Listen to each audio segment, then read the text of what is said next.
माणिकगड सिमेंटची जी माईन्स आहे ती 4 दिवसात बंद आहे. त्याचं कारण म्हणजे त्या ठिकाणी असलेले जे आदिवासी बंधू आहेत ते 15 महिन्यापासून इथे उपोषणावर बसलाय, आंदोलनावर बसलेला आहे.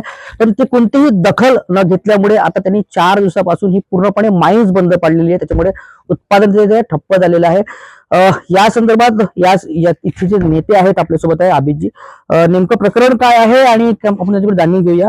नेमकी मागणी काय आहे, काय अडचण होत आहे प्रशासन सोडवायला आणि कोण लक्ष देत आहे का स्थानिक नेते? गेल्या 15 महिन्यापासून या आदिवासींनी या ठिकाणी ठिय्या आंदोलन मांडलं होतं आणि जवळजवळ कलेक्टर आणि एसडीओ कडे 5-6 मिटिंगा झाल्या, परंतु निर्णय कोणता झालेला नाही.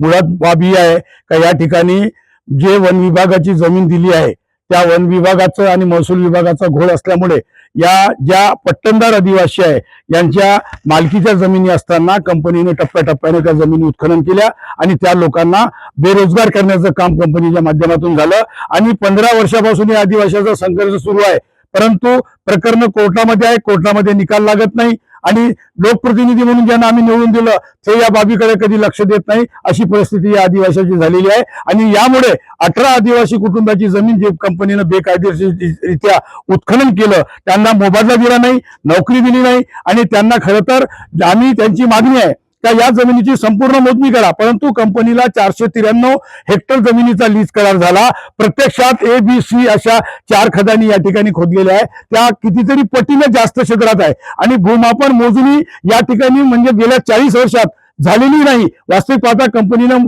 जमीन घेतल्यानंतर लीजची जमीन मोजणी करणे बंधनकारक होतं, परंतु ती जमीन मोजली नाही. परिणामतः ज्या आदिवासीची इथं शेती होती, जेव्हा यांनी खदानीचा विस्तार केला तर टप्प्याटप्प्यानं 18 लोकांच्या जमिनी भडकावलेल्या आहे. आणि म्हणून आमची मागणी आहे का बांबे घरी सर्व नंबर 44, 45, 46, 47, 48 ची जी मोजणी झाली मे महिन्यामध्ये उपविभागीय अधिकाऱ्याच्या आदेशानुसार त्या जमिनीचा ताबा आम्हाला द्यावा.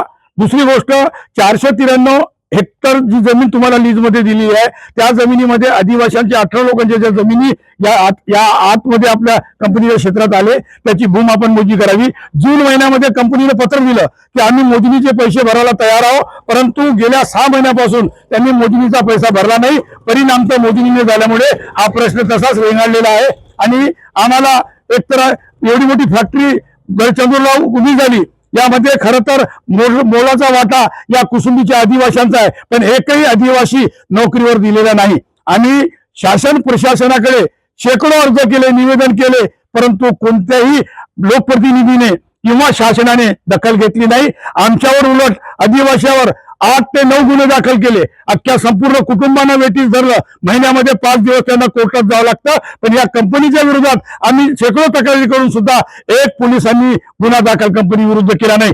जमीन हडपली, घर हडपलं, रोजगार हडपलं, एवढं मोठं अनुसूचित जमातीच्या लोकांचं शोषण झालं तरी पोलीस प्रशासनाने दखल घेतली नाही. आमच्या इथले महसूल प्रशासन दखल घेत नाही आणि एकमेकावर टोलवाटोली केल्यामुळे या आदिवासींचं शोषण झालेलं आहे. गेली 15 महिने या आदिवासींवर अन्याय होत आहे. या अन्यायासाठी शासन प्रशासन मध्यस्थीकडून तोडगा काढेल का हे बघणं महत्वाचं आहे. शेख लोकमत, चंद्रपूर.